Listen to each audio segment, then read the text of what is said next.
when you look at what's the largest or asset that, the way I look at it is they're no longer startups. The way I look at it is, the startup stage is gone. They are in a stage where they need to make it big and they need to go to the next level. So what is it that a company like that can benefit from a program like the VFT program? You've got a huge array of exposures from both domestic and international markets. There's new technologies that can be looked at. There's the financial benefits of being exposed to a much larger investor base. There's collaboration. So you're on board with a number of other peers who may or may not be in supplementary or complementary businesses who you could collaborate with. There's a lot of ideation in terms of what you could do in terms of expanding your markets. There's best practices. I think, there's a lot of those best practices that you can pick up from others and implement in your business. There's also the opportunity to refine your service delivery to a very, very large level. So one of the things that I've seen or what I've experienced and noticed is startups tend to get into the business.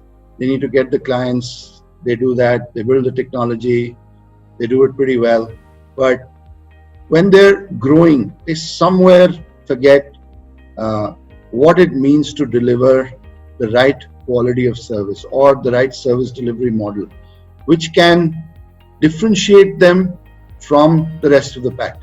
And I think that's where the programs that are being run are currently need to focus on or are focusing, and they're helping those startups get that right service delivery model, because that service delivery model is what can define your revenues. It can define customers, it can define customer bases, it can define the markets you go to.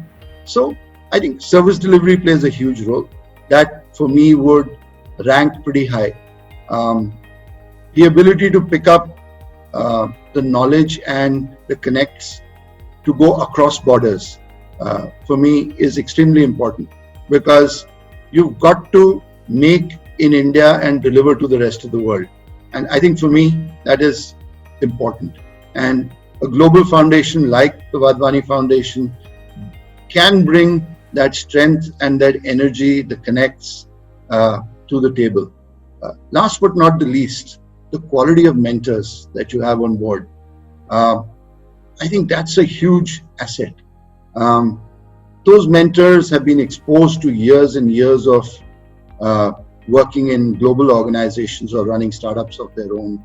A lot of them have exited, a lot of them have done extremely well and have a wealth of experience to share. Not just in terms of stories they tell, but also where you're going wrong, what you could do better, and how you could actually end up going into the next level. So I think that's where I would focus on and mention what really this entrepreneurial journey is all about.